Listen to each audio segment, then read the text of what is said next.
hot seat. Yeah, boy. My name is Aaron. We got Brian and Brandon. What's up, y'all? You already know. What You up already with it? know. I'm coming with the energy today. Yep, We that's ready. what's up. That's what's up. All right, so today, it's been a lot of things that happened in the past 2 weeks.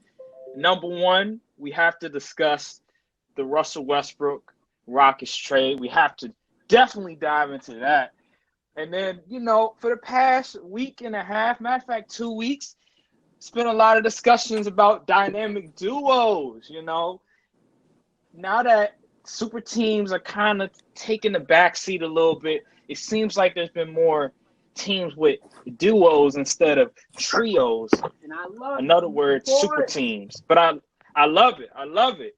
And then also we also want to dive into the Houston Rockets situation.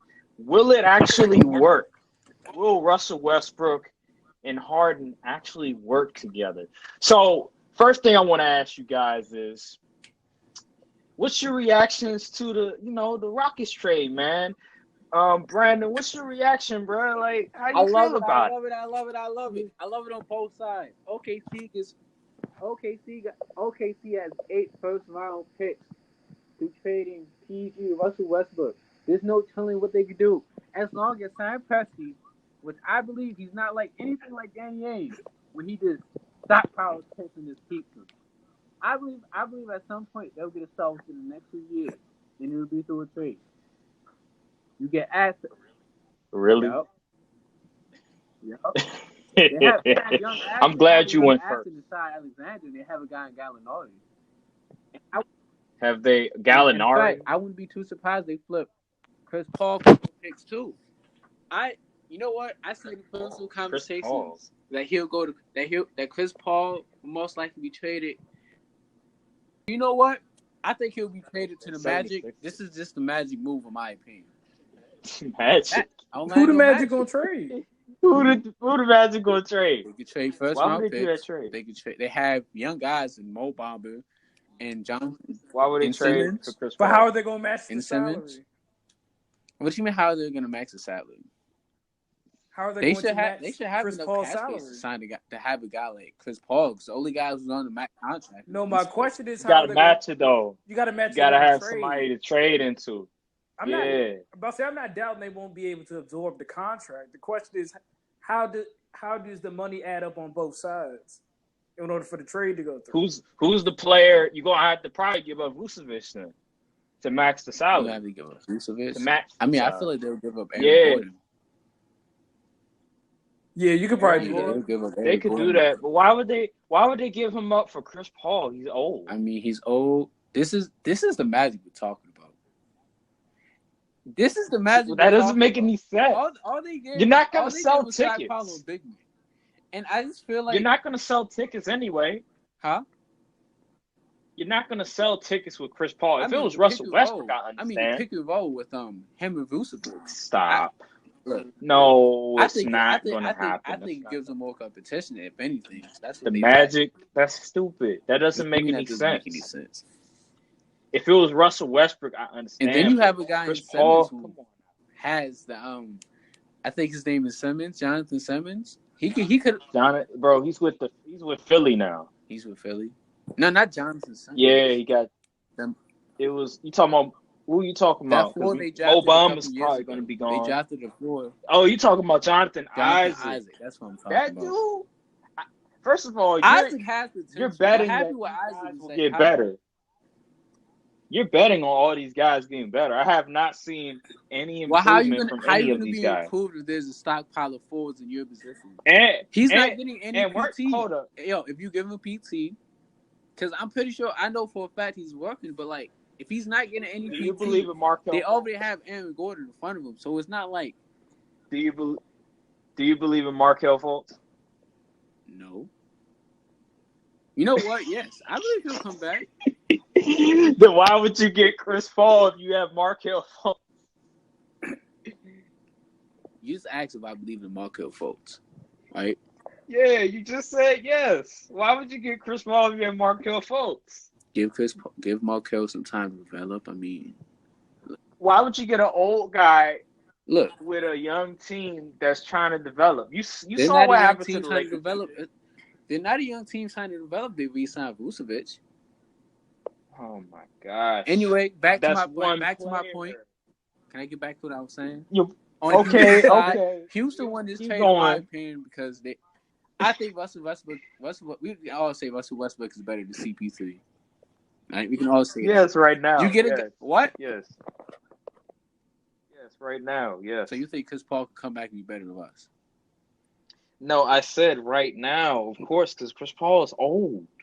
Okay, so what are you talking about? Anyway, let me get back to my point.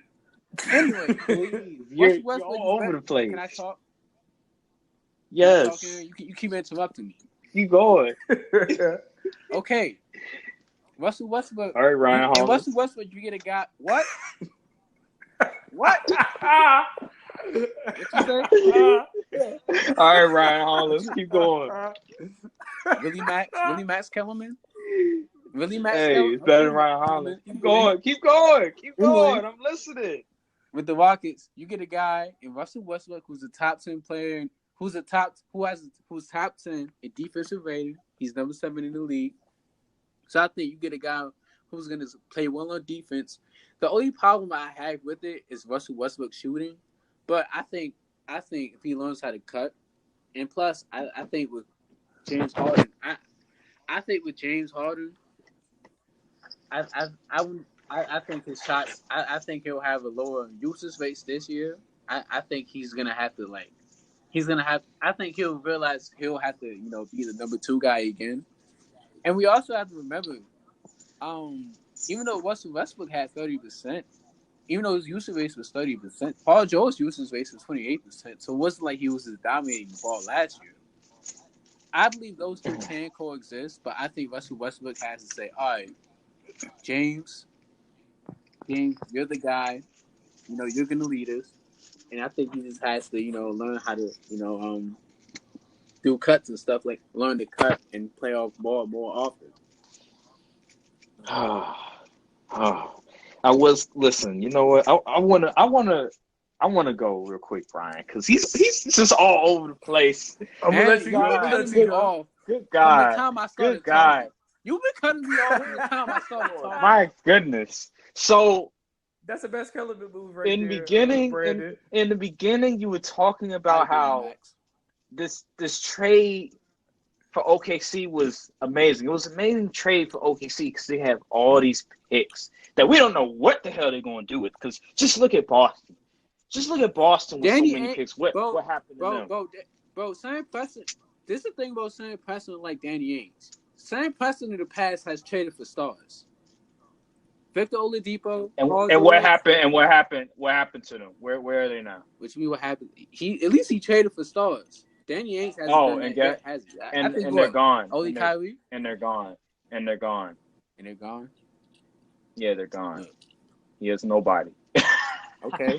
Anywho, your first argument. You were like, okay, OKC got this is an amazing trade for them because they got all these picks back. And then you're gonna also say that the Houston Rockets won the trade. It's a win-win on both sides. That doesn't make any sense. Why can't you have both a winner teams why can't it be loser. A win-win on both sides? Both teams can't benefit from the trade. That doesn't make any sense. That doesn't make any sense. Okay, let me ask you this. So the Indiana Pacers and OKC, when they traded, who won that trade? Indiana won that trade.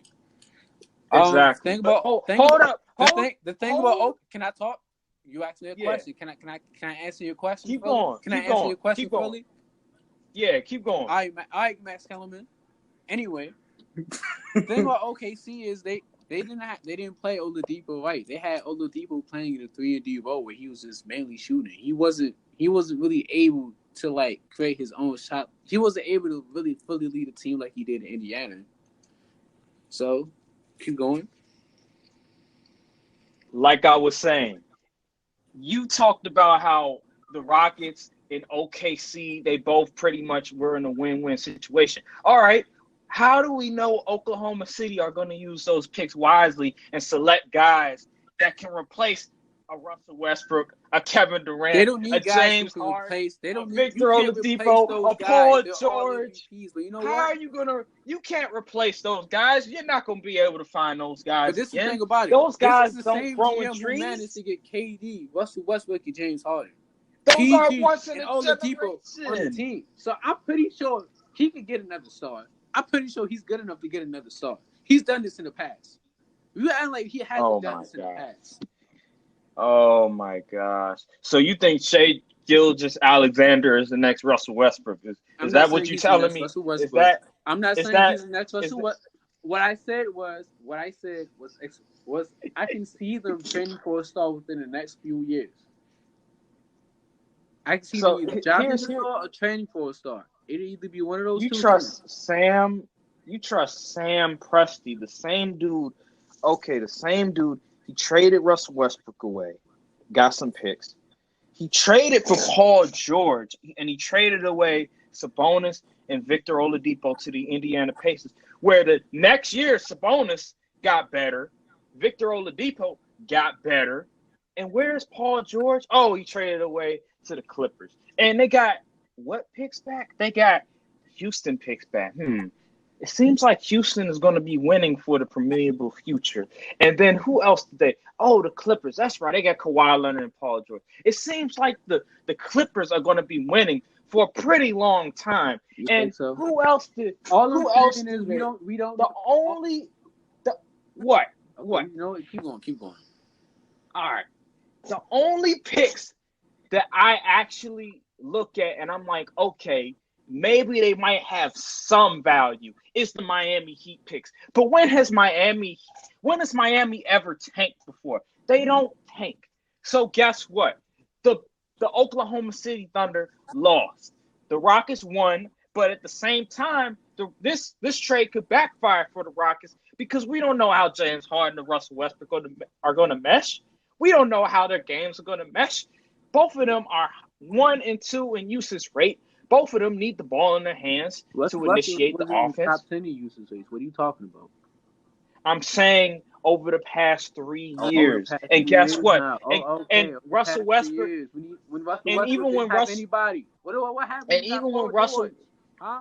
oh yeah, but guess, did he not take a step back when he had Paul George? And guess what? You know when things went wrong, he went back to his old ways and they lost. No, it always comes back to backfire. Paul George got what? Paul George pulled his shoulders halfway through the season. And you know what? Russell Westbrook had to take it. What about the first year with him? You know what happened? Russell happened? didn't realize. Russell Westbrook thought he could be the guy the first year. He thought Paul George was the compliment. No. The second year he realized, before the season started last year, he said, Paul George, you're the guy now. You know what? They were successful when Paul George was the guy when he was healthy. But wouldn't you think he would have learned that? Paul George was able to get his highest numbers. You really think Russell Westbrook won't take a step back? Wouldn't you think he would have learned that once And plus, KD left him? OKC doesn't have any playmakers outside of himself, Paul George, and Schroeder. I understand that, but another guy. So I think, and plus Houston has a structure where they're surrounded by shooters. So it's not. So I think this is an optimal system for Russell Westbrook to play in. Because you said yourself in the past, Russell Westbrook would be great in that Houston system. You said it yourself in the past. Yeah, by himself. By himself, not with another guy just like him. James Harden is pretty much I would say maybe a less athletic, better shooting guard, better shooter than Russell Westbrook. And he can shoot, can he not? He can shoot, can he not? This will leave pressure off James Harden. But Russell Westbrook can't shoot, and he's not as cerebral, not as smart as Chris Paul, man. He's just downhill, tunnel vision. I'm going to go fast break almost every play, go ISO, and then pull up for a mid-range jumper. He can't do that in this system. It has to be three-pointers or layups. He can't do that. You know what Russell Westbrook excels in? Layups and dunks. What? Layups and dunks. But he has to be able to shoot too. He can't shoot. Look. And who's the coach? Mike D'Antoni. Now, if this was Tyronn Lue coaching the team, okay, I would have a little bit more confidence that they will figure it out. But this is Mike D'Antoni. And Mike D'Antoni, what does Mike D'Antoni do?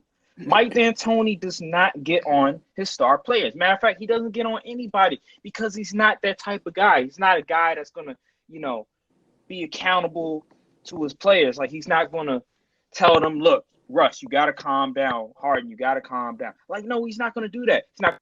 Oh, look, Harden, you got to play defense. Because you got to play defense. You got to ride your stars. No. That's his problem. That's why they don't.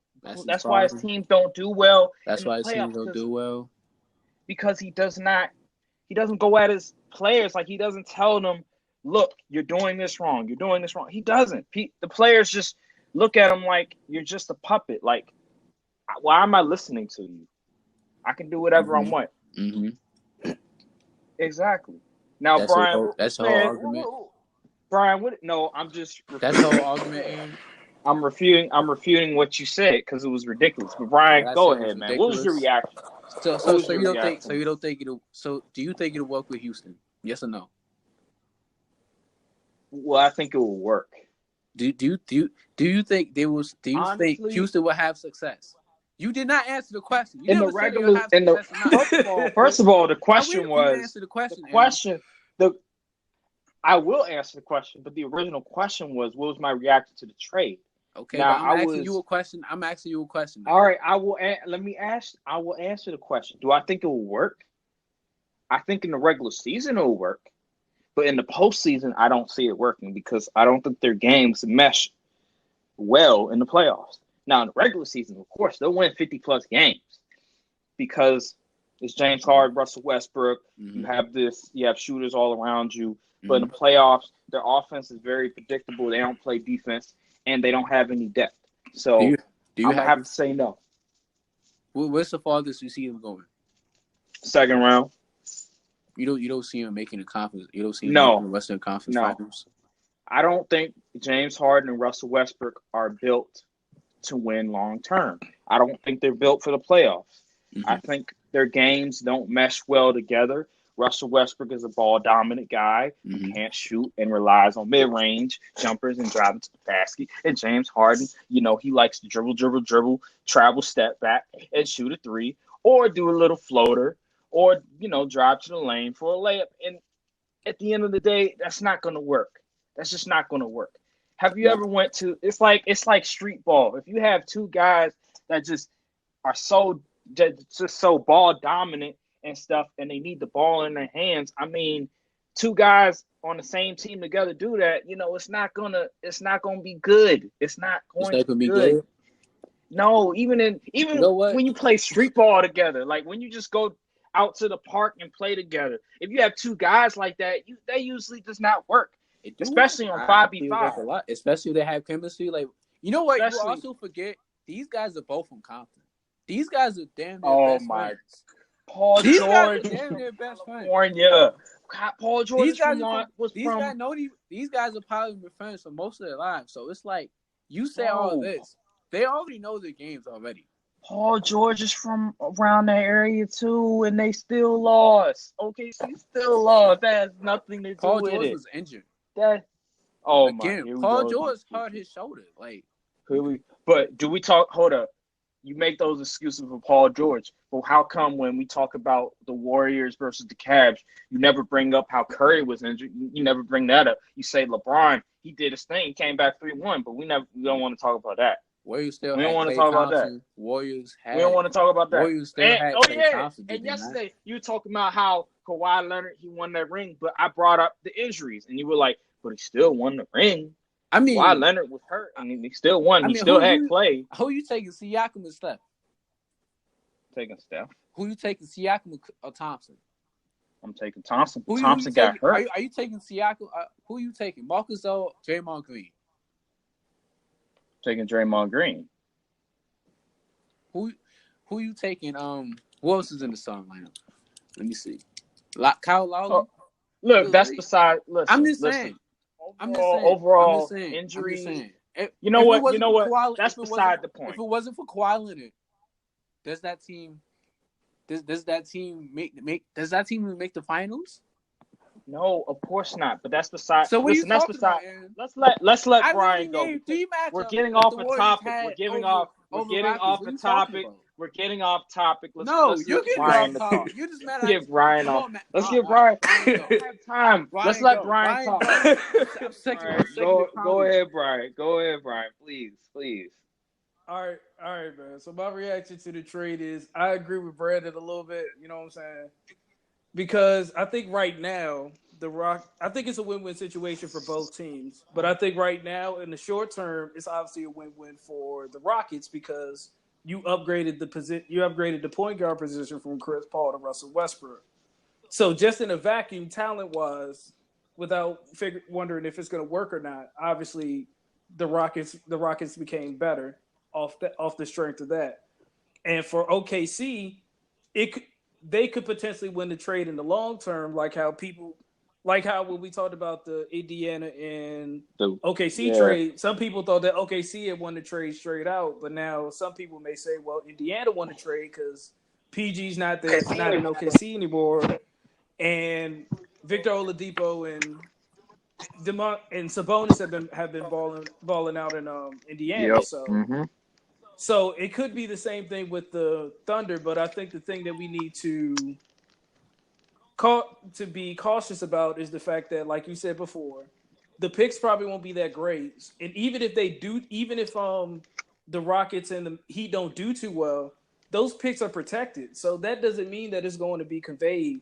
It doesn't mean that OKC is going to be in top 5, top 3 type picks, even if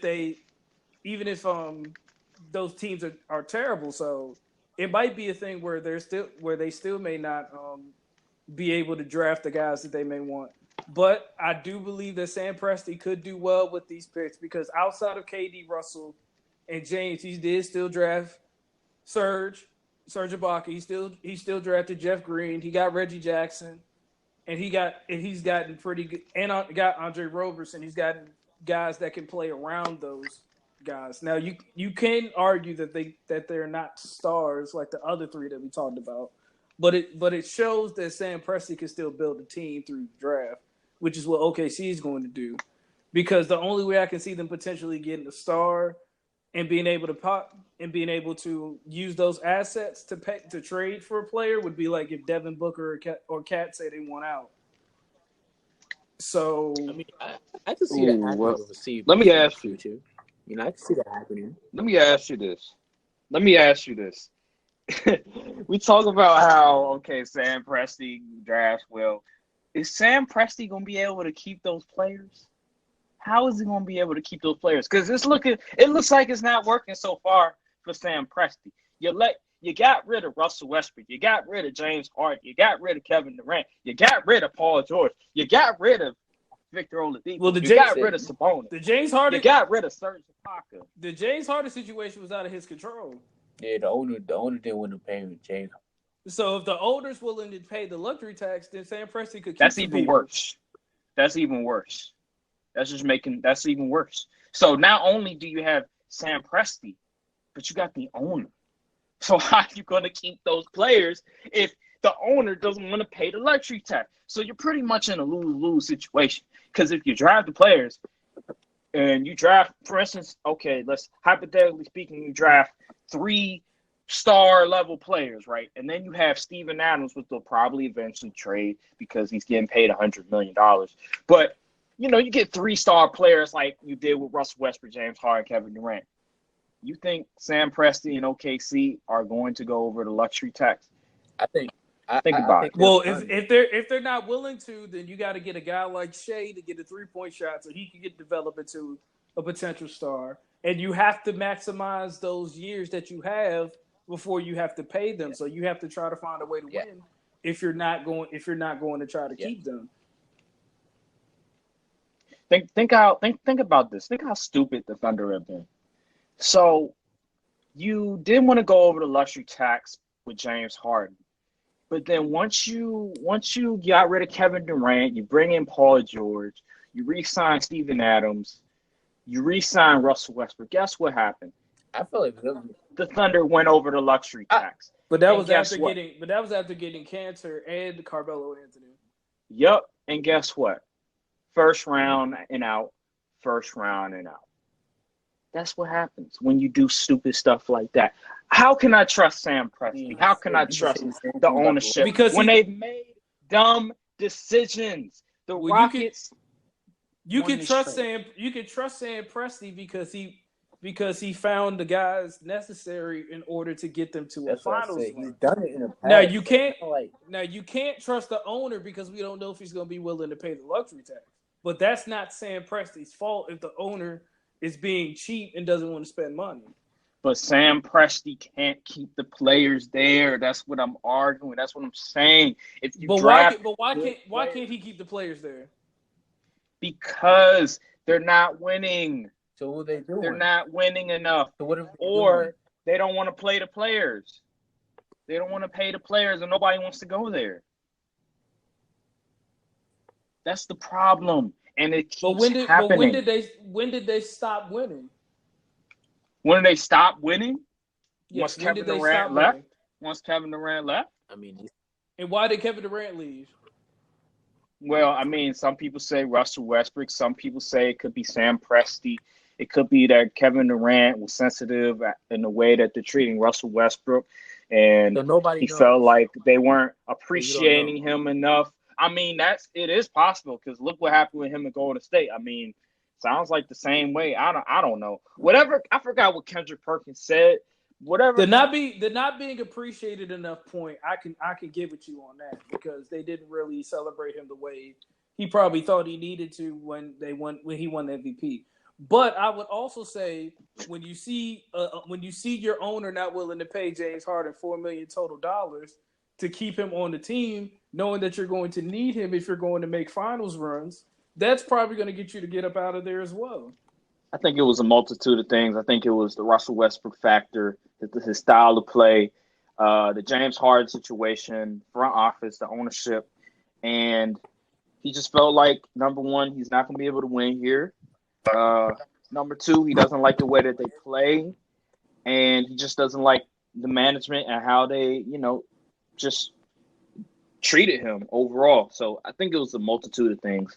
But they were a Klay Thompson Game 6 performance away from the finals. Exactly. Even with what Russell did. So I don't know if the Russell factor is as serious as people say it is. Well, I think it is. I think it is because if you look, just think about it. Just think about Kevin Durant. I think he took the most contested shots when he was on OKC. I think every year he took the most contested shots. KD left because I think it was because of coaching. Because he said it himself. The Warriors. We hear multiple reports in that. The play style, the style of play. Wait. I think it was more so of the style of playing than coaching. Because wouldn't that be Russell Westbrook as well, though? Because Russell Westbrook likes to dominate the ball a lot. Donovan coached back then. Well, to some degree, but then some of it was Scott Brooks. But Scott Brooks did the same thing. That's what I'm saying. He never had a good coach. Phil. He never had a good offensive coach, in my opinion. Who said, all right, who actually put in the system? It seems like both Billy Donovan and Scott Brooks, it was just, all right, get the ball to Russ, get the ball to KD, everybody space out, let them work. That's what it seems like. I don't think it was. It could play a part, but I feel like it's weird because if Scott Brooks and Billy Donovan, if they pretty much run the same, it looked like they ran the same type of offense. Yes. Because I think it was because of Russell Westbrook. It's not because of Russell Westbrook. Yes, it is because Russell Westbrook. First of all, they're not going to hold him accountable because they're not those type of guys. That's the problem. Sam Presti keeps hiring guys that won't hold players. I'm not a Russell Westbrook hater. I'm just telling you the truth, how Russell Westbrook operates. I'm not no hater. Russell Westbrook is a tremendous player. He's a top 15 player in this league. But I just think his style of play is not conducive to what Kevin Durant wants to play like for a team. And because you gotta remember, outside of those two guys, who like in Golden State, it's like it was movement of offense. There wasn't much movement of offense at OKC. If you think about it, so I don't you can see how you argue. can blame. I don't see how you can blame Russell Westbrook for a lack of movement offense. You could argue the Thunder had more talent in 2016 than the Warriors. The Thunder was the most talented team, I admit, but I just think they just didn't have the right coach. Honestly, I don't think the Thunder ever really had the right coach that like really put them over. Personally, I just don't think I don't think they ever had the right coach. I think Russell Westbrook is like Russell Westbrook. Yeah, you can say it's Russell Westbrook, but you also have to look at the coaches also, and he never had any good offensive-minded coaches, really. So, but don't you think Russell Westbrook should adjust his game also, though? He needs to be accountable to himself, saying, okay, what can I do to make KD, better? What can I do to make this team better? Because you can argue that Russ did that in the playoffs because they went up 3-1 and you saw Russell take a step back in his game and kind of trust his teammates a little bit more. But also if you look at game 5, 6, and 7, Russell Westbrook didn't really show up those games, especially game 7. I mean, how do you tell Russell Westbrook to take a step back? Well, he showed up. Game 7. Game 7, you can argue that KD didn't show up game 7. Nah, KD showed up because Russ put up 35 game 7. He's the only dude. But when you watch the game, you see Russell pressing in game 6 and 7 and going back to what he usually does. That doesn't mean he didn't show up. That's just Russell reverting back to what he does, even though it may not show up in the stat my point. Why I think it will not work in Houston, because he does the same things he will always do when times get tough. Because it's who he is. It's in his nature. And that's why Kevin Durant left, because he knew it's not going to work. His style of play is not going to work. But okay. I'm telling you. All right, so let's do the next topic. BS. All right. I'm sick of BS today. BS. I'm sick of BS. I'm thinking you Hey, hold on, let me cut you off real quick. Stop. What? I just wanted to cut you off just to do it. You keep going. I think you need to stop smoking crack. No, you. I feel like you just are tripping today, and I just don't know what's wrong with you. But let's just go to the next topic. All right, so now that the trades are over, pretty much, we don't know what's going to happen with the Wizards with Bradley Beal and everything. But now that we pretty much know the landscape of the NBA, who are the favorites now since the Russell Westbrook Rockets trade has been, finalized? Brian? Okay, so for the East, it's staying the same. Yes, it's the same. It's still the Bucks, the Sixers, the Celtics, and the Pacers. Nets. Nets over Pacers? Okay. Celtics and the Nets. All right. And then on the West side, it's still the Lakers and the Clippers, and it's still the Nuggets. But instead of the Jazz, because of the Russell Westbrook and James Harden trade, I will put the Rockets over top of the Jazz as my fourth contender, even though I don't see them getting out of the second round. Okay. Who? All right. So let me ask you this: What's the playoff bracket going to look like? What's the playoff picture going to look like? Playoff picture. So Bucks 1, Sixers 2, Nets 3. Okay. Celtics 4. And Pacers 5. All right. And let me ask you this. So how's the playoffs going to look like? What's going to be the results? Who's going to be in the finals? In the finals? Yeah, who's going to win? Who's going to make it all the way? Who's going to win it all? I'm still picking the Clippers because I think that Kawhi is going to. I don't think Kawhi is going to have as great a postseason as he did this year, but I do believe that he is the balance of power in the NBA right now. Okay. So I'm going to pick Kawhi, even though LeBron probably will end up proving all of us wrong in the postseason. Okay. And I'm going to pick the Bucks to come out because I think that Giannis is going to take another leap this year. And I just think that because we don't know exactly who the closer is going to be yet for the Sixers, even though I think that it might end up being Tobias Harris, I don't know if that's good enough to beat the Bucks in a 7-game series. I think Boston might surprise some people. I feel like Boston might surprise people in the East. They are. I think the Sixers, I don't know about Ben Simmons, man. I feel like Ben Simmons is like 2 years from really, showing us what he's really made of. He's just. I just saw him on his Ballers Life video playing pickup with Andrew Wiggins. Dude's not even shooting a jumper in a pickup game. Like, what is that all about? He's not even shooting jumpers in a pickup game. I just don't like, think I don't think he wants to get a jumper. I just don't think his mentality is like, I need to learn how to shoot, so let me do this. I think he's not confident. I think he wants to. He's just not confident. You know what I mean? Like, he knows that it's very important to get a jump shot, but he's just not confident yet, So he's just not going to shoot jumpers in the league just yet. For 3 years. 4 years. I know, it's crazy. Like, so it's like it's you crazy. ought to think at some point he should have at least like have built that confidence within the first 2 years. We should at least see him attempting shots. Like, if you would attempt them and miss him, I wouldn't be as mad because I'm just like, okay, he's trying. I can see you're out here trying, you know what I'm saying? But you're not even trying to see it. So it's like, I just don't think he'll develop a shot just because he doesn't. Just because I think his mind frame is like, all right, this is what, like he's not. He's making himself better what he's already good at instead of making himself better at what he's bad at. Okay, I agree. So let me ask you this: what do you think is going to happen? In the NBA next year, playoffs, regular season. What do you think is going to happen? What's the playoff picture going to look like? Playoff picture, I got the Bucks going number one because Budenholzer is a great coach. Budenholzer is a regular season coach. He's a regular season coach. Okay. I think Giannis will take a leap. I wouldn't be too surprised if Giannis at least had a mid-range next season because I just know that with his work ethic. Don't be surprised if he has a decent mid-range. If he has a decent mid-range. I mean, that's not too bad. I mean, it's not mid-range shot. Yeah, you could definitely develop that. That's what he needs.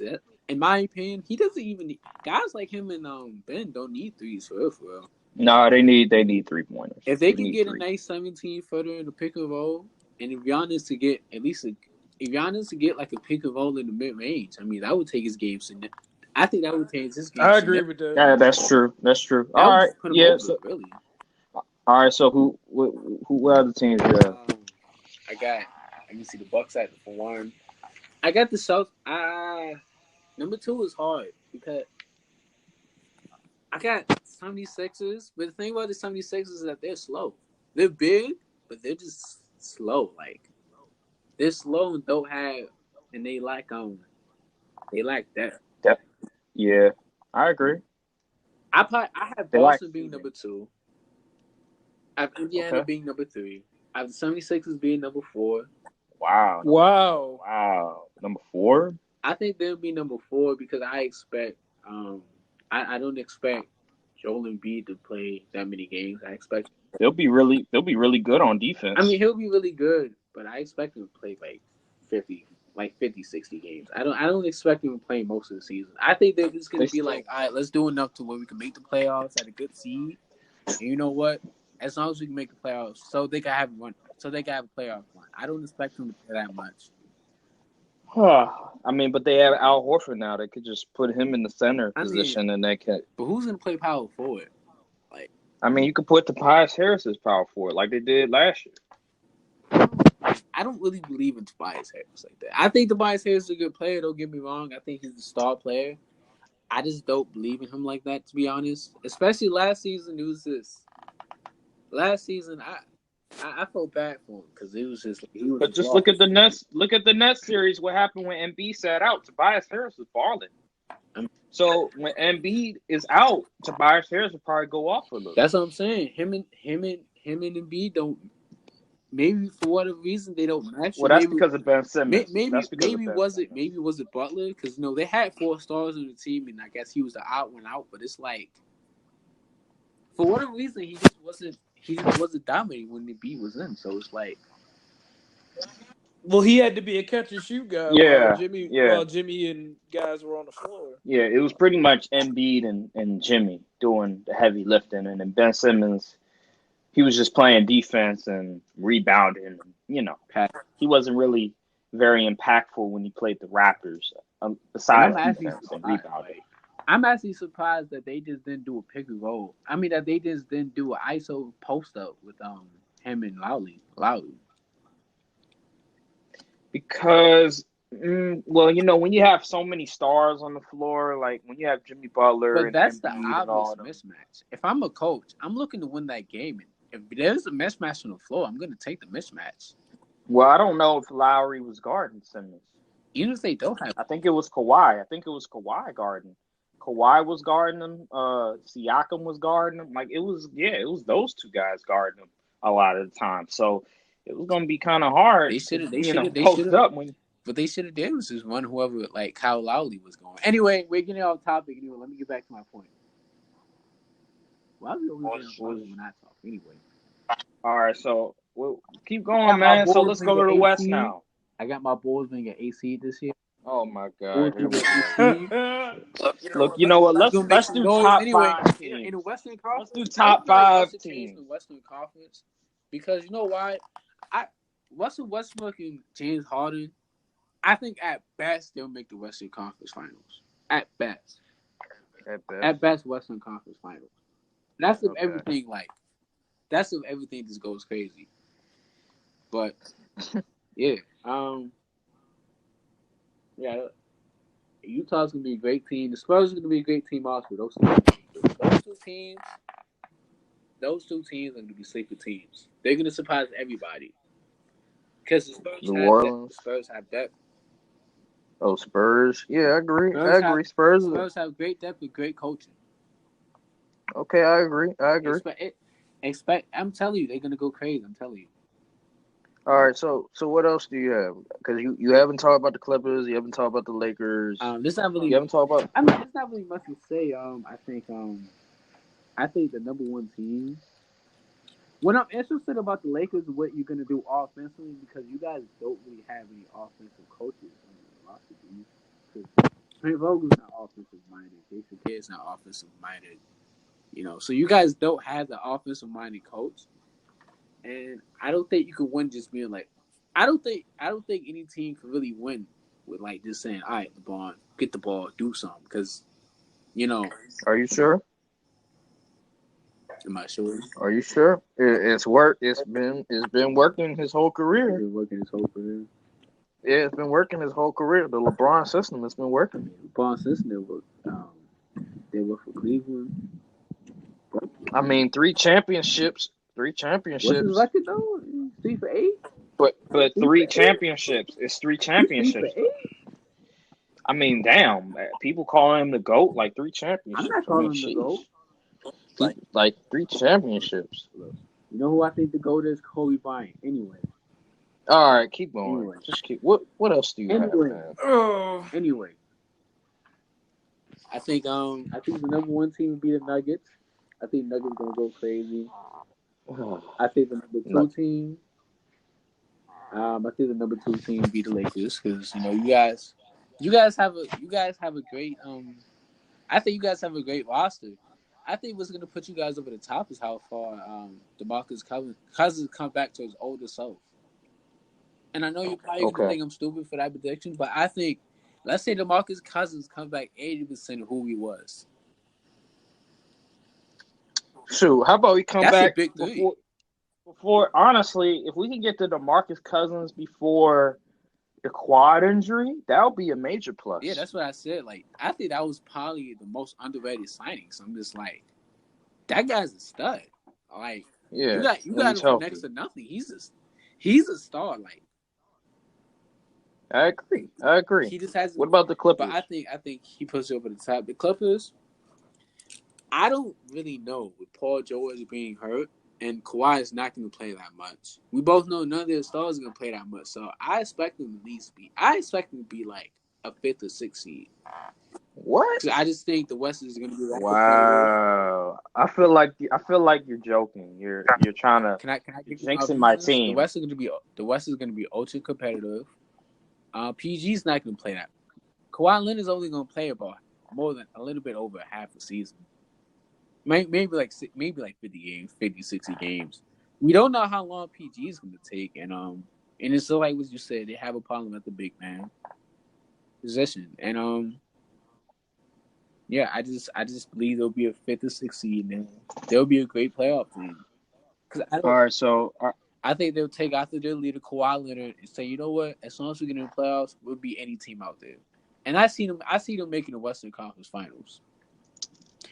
okay. I'm gonna change my pick All for right. the Western Conference Finals. I think it'll be LA and LA. I think both LA teams will make. I think both LA teams are gonna make the Western Conference Finals. Okay. I said Okay. the Denver Nuggets, but here's the thing about Denver. Denver only goes as far as Michael Porter Jr. takes them. I What? think Michael. I don't think they have a closer. Good I don't Lord. think Jamal Murray's going to be that closer. Keep The going. disrespect. I'm not being Keep going. disrespect. I think he's a great player, but I just don't believe he's going to be that closer guy. I don't believe he'll be that guy that puts them over the edge. I think they need another guy who can. And Michael Porter Jr., I think he's supposed to be that guy. If he could come back and get 17 a game, I'm telling you, that 17 a game is going to really take him over my team. Like, So who you have in the finals? oh, my finals shit. Ugh. I think Giannis make the finals. All right. Ooh, this is tough. Come on, pick. Come on. Say it with your chest. Say Clippers. Say Clippers. You know what? I'm not going to say the Clippers. I'm going to swallow my pride. I'm going to say the Lakers. Hey, you trying to jinx my team. Stop. You're trying to jinx my team. You guys have a great roster. Listen, people who are listening, if there's anybody listening to this podcast, he's jinxing my team. Because I remember when the trade happened, he was like, the Clippers are the best team. And like, he was sucking the Clippers. Like, stop. You're jinxing. You're trying to jinx us. Stop. I'm not trying to jinx. I'm just saying. But you know what? I can't make an honest basketball. You know what? I'll let it slide. I'll give you the benefit. You're gonna give me the benefit, Max? Thank you. I'll give you the benefit of the doubt. All right, Ryan Hollins. Anywho, you know what? Let me go because oh my god, yeah, you just bore me sometimes. Just it's ridiculous.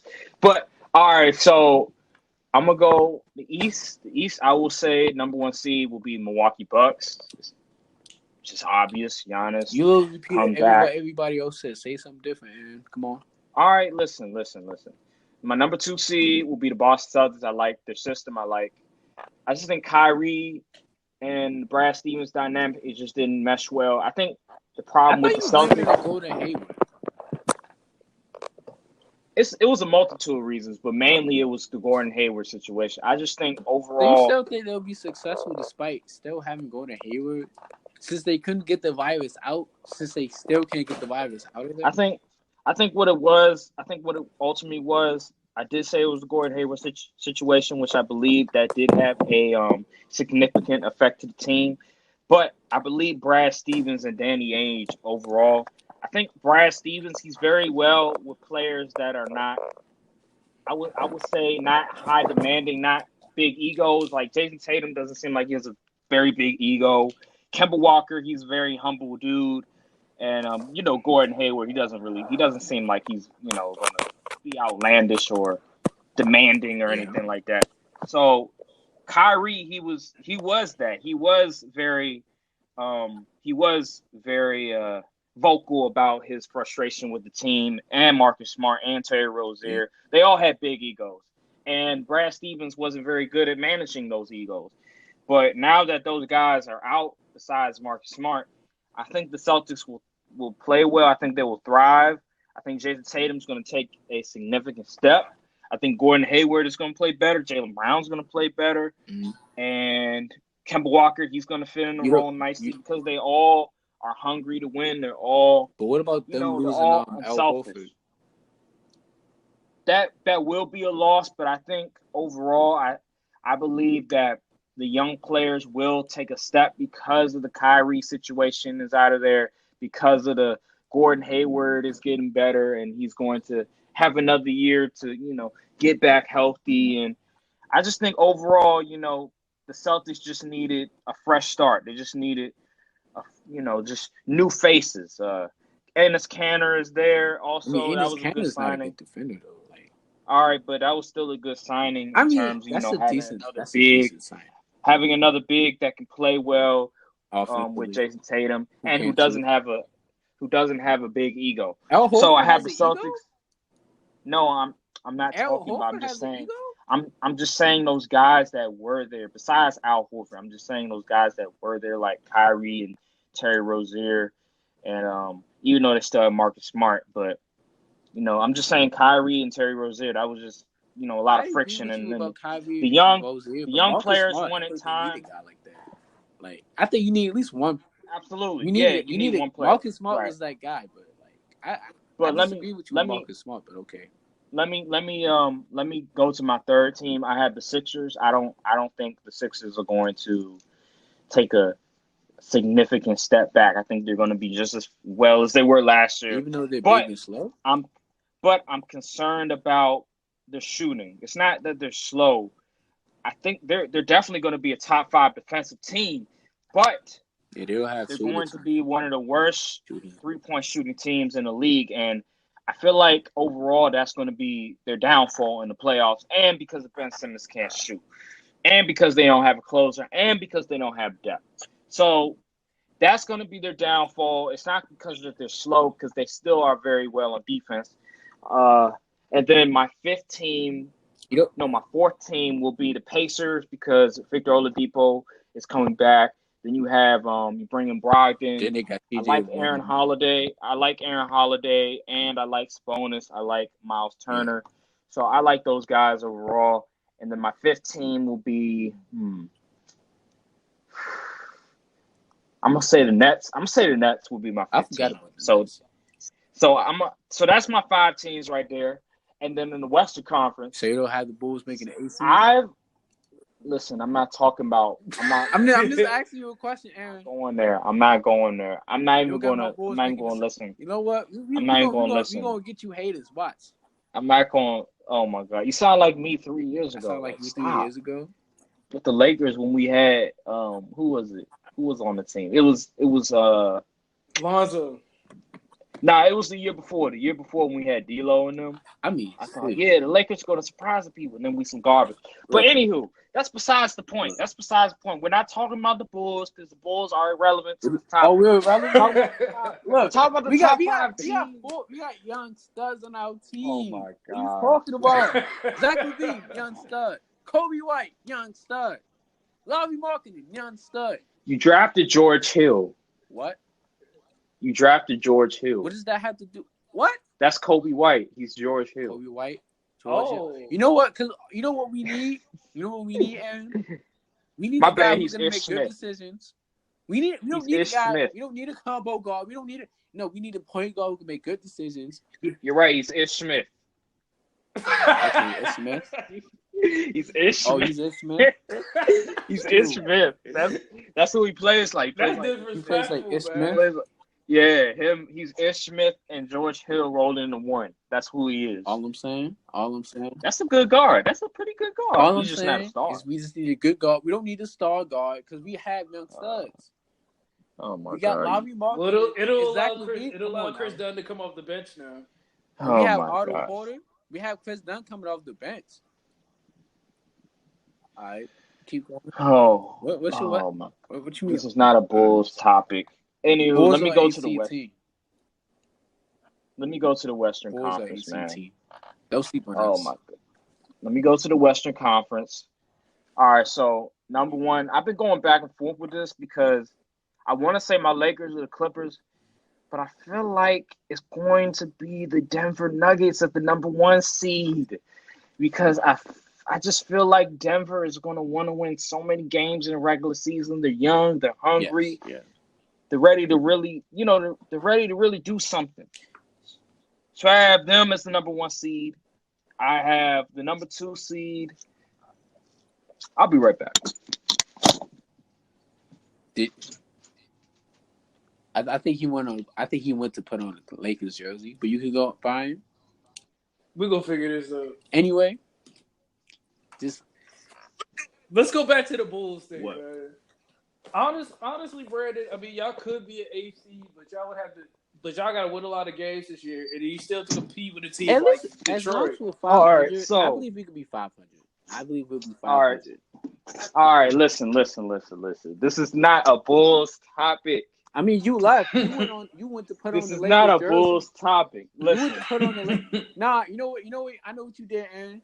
You went to get your guy to You went to get your guy to basketball because you don't know.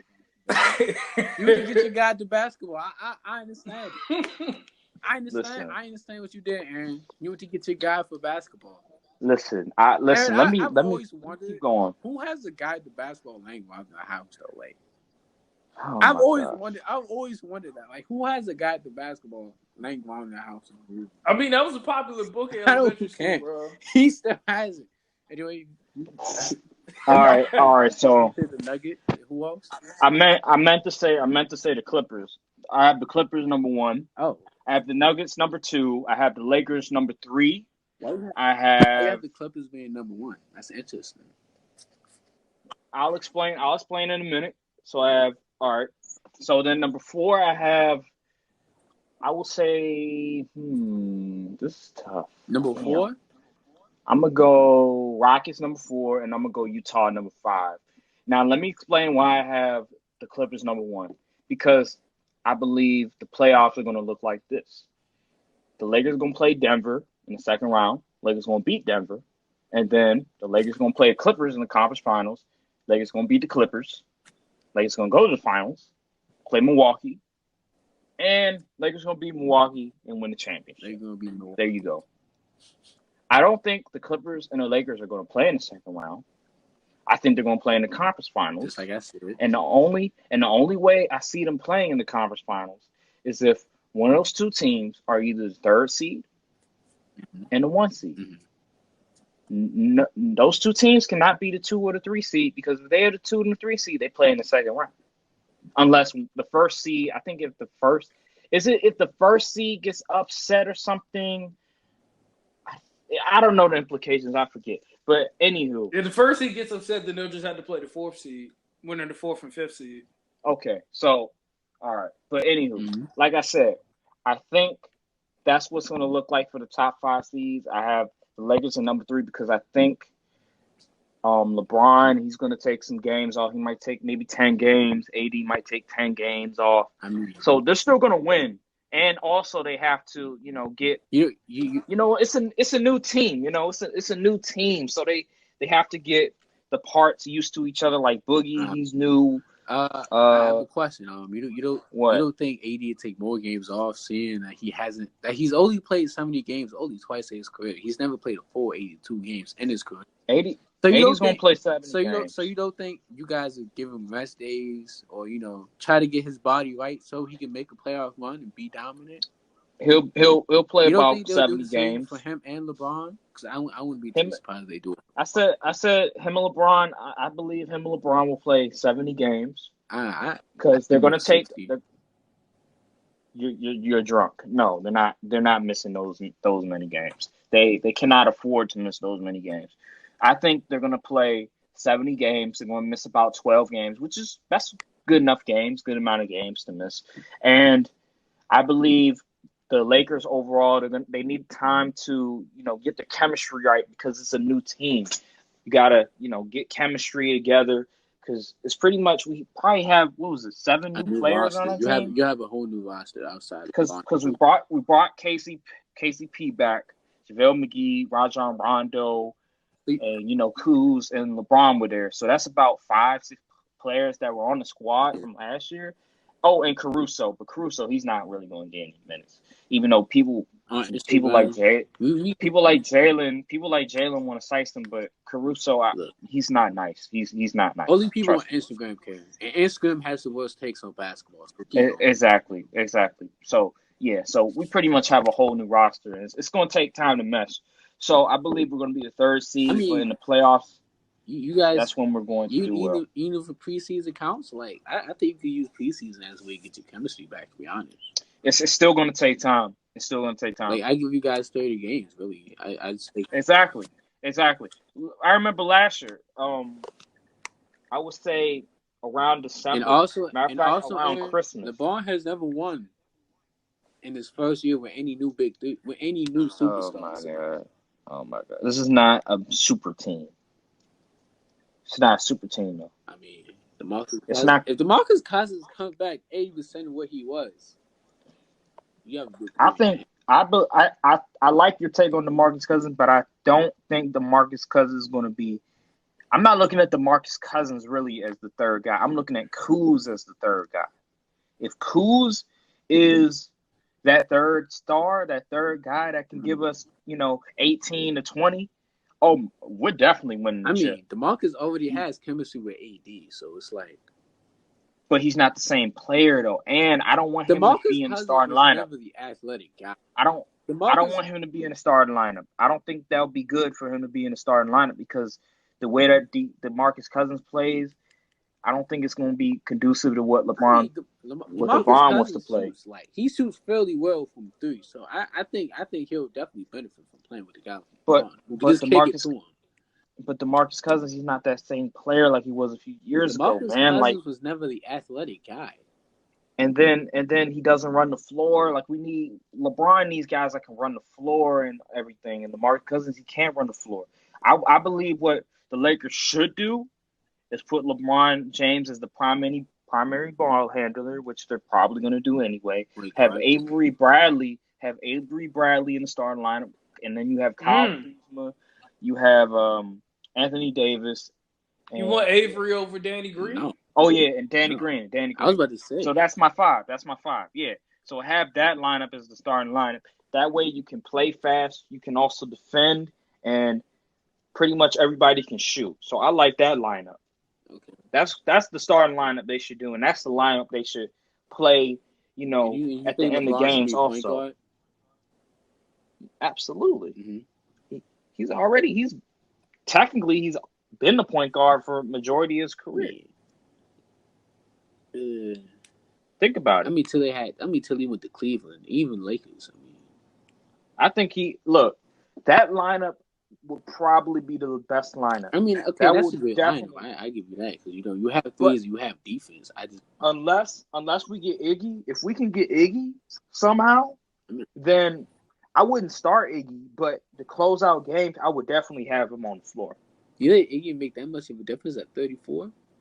Oh, absolutely. Kidding me? Iggy can still contribute on a championship team. He can play defense. I'll give you that, but he can still shoot.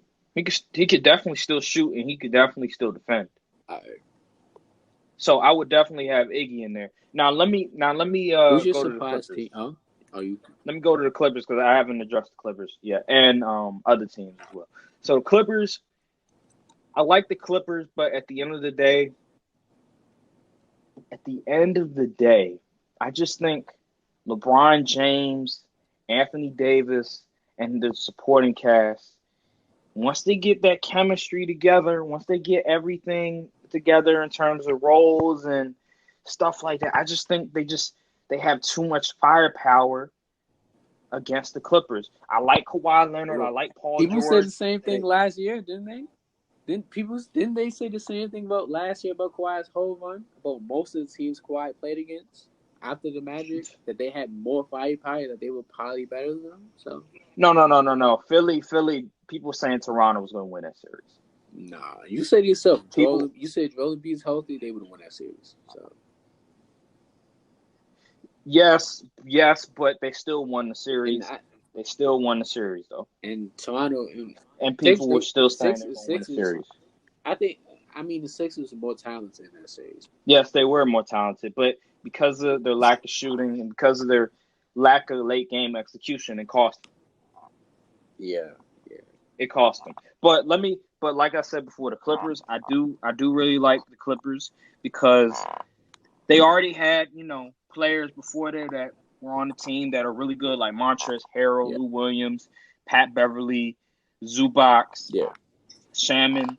But they don't have a I just think overall their size is a question mark for me. They don't have any size. Zubac is a good big. That's what I said.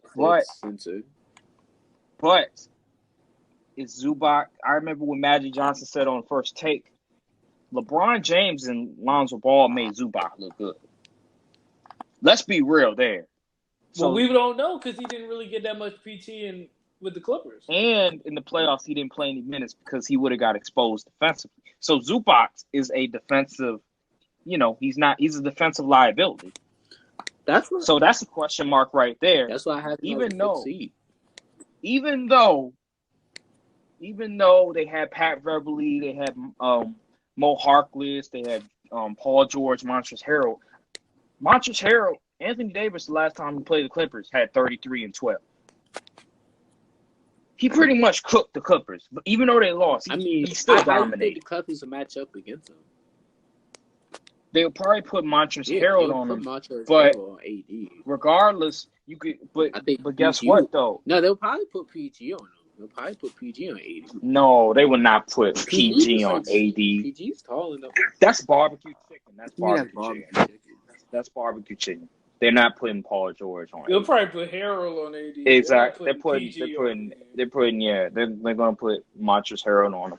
But I just think overall the Lakers, they have a lot of versatility. They have so many lineups that they could choose from. You can go big and still be fast. Like you could put JaVale and AD in the lineup. They'll be able to run the floor, block shots, protect the rim, and shoot. You can go small. You can go big, and then like with Boogie Cousins and Anthony Davis, like you could do those lines. Like you could do so many things with the Lakers, but with the Clippers, it's not as you don't have as many options. Okay. Because you don't have as much depth. Yes. Yeah. So that's why I'm looking at it. That's how I'm looking at it. Okay. All right. So let's Brian, did you go? Brian. Yeah, I already went with the contenders. All right. So let's go to dynamic duos. Dynamic duos has been definitely a big, conversation that a lot of people have been talking about lately. Let's talk about the top 5 dynamic duos right now.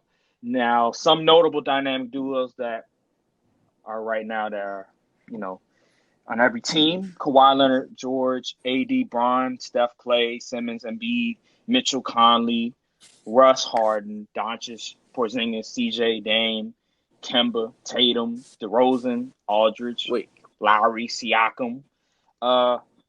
Brandon, who are your top 5 duos? Now, Kevin Durant and Kyrie are not going to count. No, because Kevin Durant's not going to play this season, more likely. So we can count Steph and Clay on. Would it be Steph? Yeah, you could count them because Clay he's going to come back. So, who are your top 5 duos right now? Number one, I had to say. Number one, I'd probably say LeBron, AD. Number 2, I would say Kawhi and PG. Number 3, this is tough. Before you keep going, let's talk about the criteria of this, all right? Because, people have different criteria when it comes to their dynamic duos list. Some of them might say, okay, who's the most talented dynamic duo? I'm thinking of guys who most likely complement each other. I'm thinking of guys who can complement each other because I think. All right, let's do 2 lists. Let's do top 5 dynamic duos, when we're talking about the most talent. And then let's do another one where who you think will complement each other the best. Okay. If we talk about talent, all probably put Kawhi Leonard and PG because those 2 are great players. Okay. Kawhi Leonard is the best player in PG, the top 10 player. My number 2 will probably be talent. Hey, there's noise in the background. Who's that? It's TV. That's me. Oh, that's you? Talent, I think that's hard. Number 2, LeBron, AD. Number 3, talent, Russell Westbrook and James Harden. Okay. 4, in terms of talent? Yeah, in terms of talent. Okay, what are the other big 3 I have? You have Simmons, Embiid, you have Steph and Clay, you have Mitchell, Conley, Doncic, Porzingis, CJ, Dame, Kemba Tatum, DeRozan, Aldridge, Lowry, Siakam. Just some notable dynamic duos. Kemba Tatum and Simmons and Embiid. So that's it. Wow. You're not gonna go CJ and Dame? Dame is a great point. Dame and those guys are never on fire at the same time. It's weird to me. It's like I think either one player takes over and it's like the other doesn't do nothing. That's what it seems like to me. Dame is talented, but CJ I don't know about him. It's like vice versa. It's like they're too inconsistent in my opinion. They're both really inconsistent when it comes down. All right, hey, okay, all right. That's now the compliment each other. I have to say LeBron, AD, okay. Doncic and Porzingis. That pick roll is gonna be nasty. Okay. You compliment each other. Who else? I forgot about Murray and Jokic. And who else? I gotta say, this is tough because it's like PG, and Kawhi. The reason why I have Doncic and Porzingis so high is I just think that both players just know how to play. Porzingis can honestly be a top 10 player. Honestly, if he comes back full strength, because it's the pick and pop. I agree. You know what's crazy? You can dare this dude. You can run the pick and roll with Porzingis as a ball handler. That's crazy. All right, so that's your third. That's your third team, third dynamic duo. Yes. Okay, what's your fourth? My fourth one. Who else? That's it. I don't know who. Can you list them all in there? All right, so we have Simmons and B, Steph, Clay, AD, Bryant, Kawhi, George, Mitchell, Conley. D'Lo, or would it be Steph? Nah, I would say Steph. I say Steph and Clay because Clay is better than D'Lo. I mean, but D'Lo's going to play the season. He's going to play. All right, well, Clay is going to eventually come back. So Clay's going to come back. I don't know. I put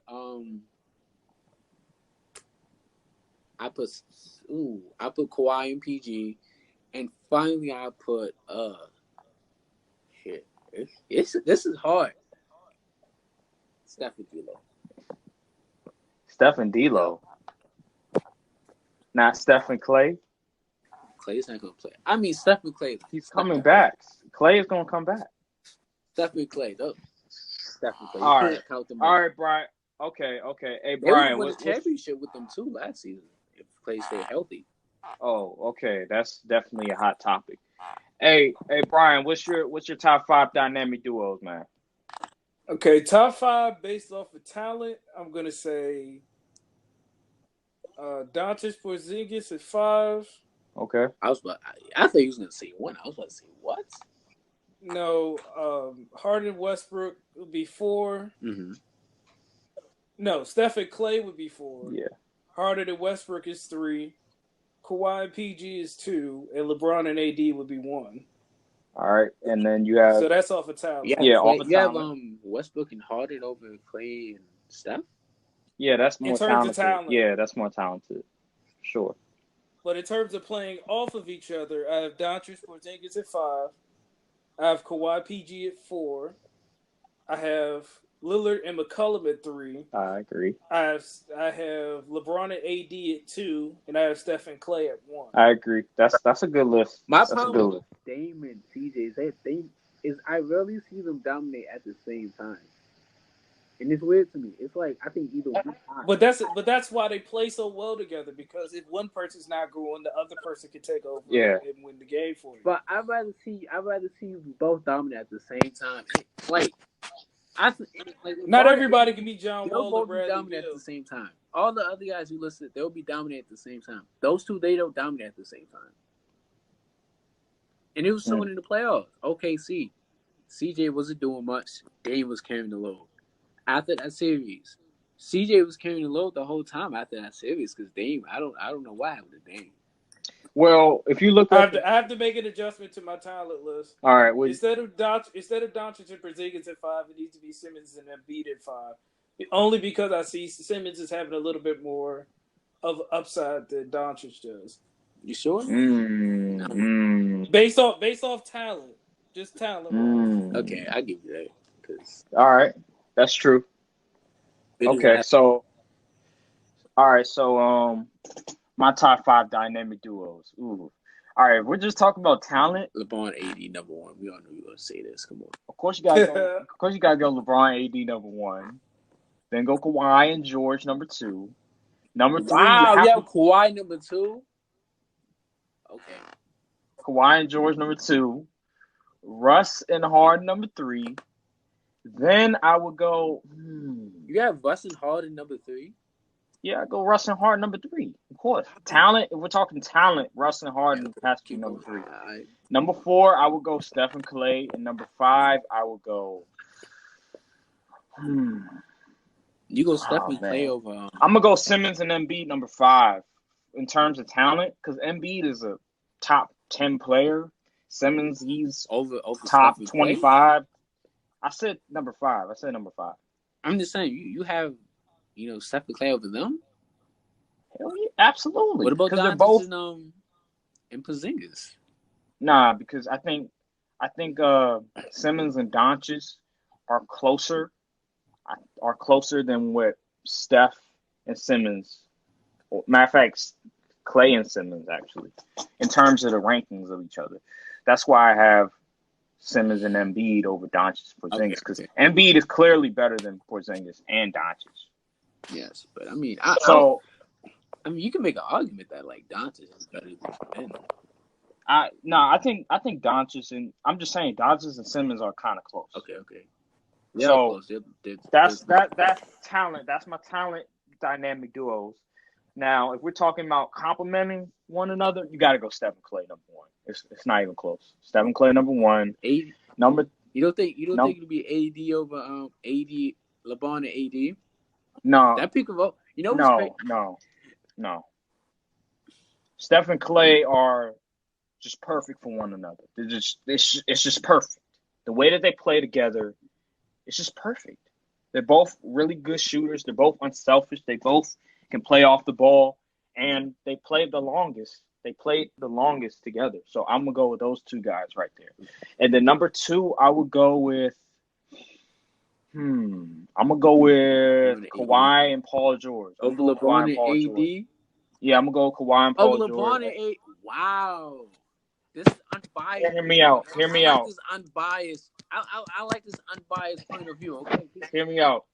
Kawhi and Paul George is kind of reminiscent to a little bit of Michael Jordan and Scottie Pippen in a way, in terms of you have two wing players that can both defend and both, I feel like, can play off each other because they can both shoot and they both don't necessarily need the ball at all times. Because Kawhi Leonard, I've seen Lowry pretty much, set him up to score a few times. I've seen guys set him up to score. And Paul George can definitely play off the ball. So I'm going to go with them at number two. Number three, I'm going to go with LeBron and AD because they're just so talented. And LeBron James, he just figures it out. He just figures out to play with any talented player. And because AD is not going to have to be that third wheel like Chris Bosh was. So I'm gonna go with him at number three. And then number four, I'm gonna go with CJ and Dame because they played the longest together, and last year they've done pretty well in the playoffs. And I believe the reason why CJ and Dame weren't always able to dominate, at the same time is because of how defense were playing them. If you look at the Nuggets series, the way that they were defending Dame, they wanted Dame to pretty much not score and have CJ beat him, and that's what Dame did. He was just a facilitator in that series because they were pretty much double teaming Dame and putting the primary, defender on them and have CJ do all the scoring from time to time. And it actually showed how great of a facilitator that Dame actually is, how much he's improved as a playmaker. So I believe those guys are number four because of just the versatility and the improvement that I saw Dame display for his passing and Also, CJ being able to elevate his game while Damian Lillard, couldn't score all the points like he did with the Oklahoma City series. So number 5, I'm gonna go with Doncic and Porzingis because both of their games are perfect for each other because they both can shoot, they both can score, they both can shoot off the dribble, they both can. It looks like they both can play off the ball together, and they're both foreign as well, so they have that connection. So they both have experience with playing, for foreign teams, being unselfish, spacing the floor. So that's my top 5 dynamic duo. Brandon, I know you probably don't like that list, but hey, All I'm saying is I'm surprised you don't have LeBron at 8. You know what? I'm amazed. I thought you would have. I thought LeBron at 8, you would be number 1 on both sides of the list. Nah. Listen, I'm surprised you think you I'm have not Dame objective? On the side note, where do you rate Dame in point guards? Dame is top 3. He's top 3. So he's number 3 on it. He's number 3. So who you got over him? Who you got him over? Russ. Well, actually, you I'm know talking what? about That's like tough. who's over Dame? Who's over Dame? You know what? That's tough. I might, because them playoffs. I might have Dame at number 2. I'm gonna have Dame at number 2. I think Russ is overall better than Dame, but I mean Dame, Dame. I have Dame over Russ right now. I have Dame at number 2, and I have Russ at number so 3. you have Dame over Kyrie is 4. Yeah, for sure. I have Dame over Kyrie. What? Sure.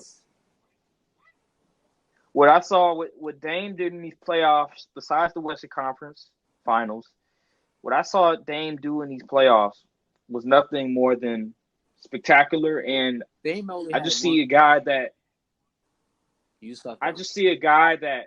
just improved significantly from last year, specifically his playmaking and his facilitating. That Nuggets series showed me that Dame is not just a one-trick pony. He's not just a guy that scores for a living. Dame's always he can been also no, but he's not a one-trick pony anymore. He could actually facilitate. He can play make. Dame's always been a decent facilitator, in my opinion. But in the past he's been more reluctant to facilitate and play make in the playoffs. I mean, specifically, like he would what? If anything, like for instance, double teams. When he was getting doubled last year, he would still find the open man. He wouldn't panic because in the Pelicans series, when they got swept, what did they do? They put Drew Holiday on it, put Rondo on him, and they kept double teaming him, and he wasn't doing anything. He wasn't making any significant contributions. Matter of fact, that's what the Nuggets did to Dame and CJ. They did the same exact thing that the Pelicans did to them, but this time it didn't work because they knew what they had to do. Right. So what do you have? So what do you think CJ McCollum is? As a 2 guard, as a shooting guard. Well, first I have to see. I feel like who's better than CJ. Players that I would say are better than CJ at the shooting guard position would be, of course, James Harden, Victor Oladipo. Number 3 would be, I'll say Bradley Beal, and I would put Butler over CJ. I wouldn't put anybody else over CJ after that. I'll put Jimmy Butler over CJ. I don't think I will put Jimmy Butler over CJ, and then also I would put Devin Booker or CJ I would McCollum. not put I would not put Devin Booker. It's one thing that's I'll put CJ. You have to think about it. I'll put CJ over Devin Booker because Devin Booker hasn't proved anything yet to me in the playoffs. Matter of fact, he hasn't even made the playoffs. So I'm put CJ over Devin Booker. So those are my dynamic duos.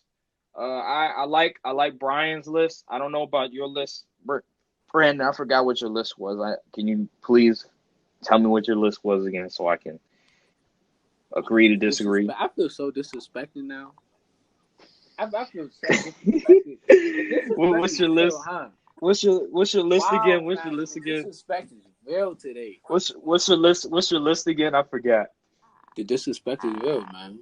What's your list? I just want to see. Based on talent, of course, I put LeBron and AD. Based on talent, LeBron, AD. Oh. I'm not gonna number this because like that's a lot, but like I'm just though who I think talent the top 5 most talented ones are.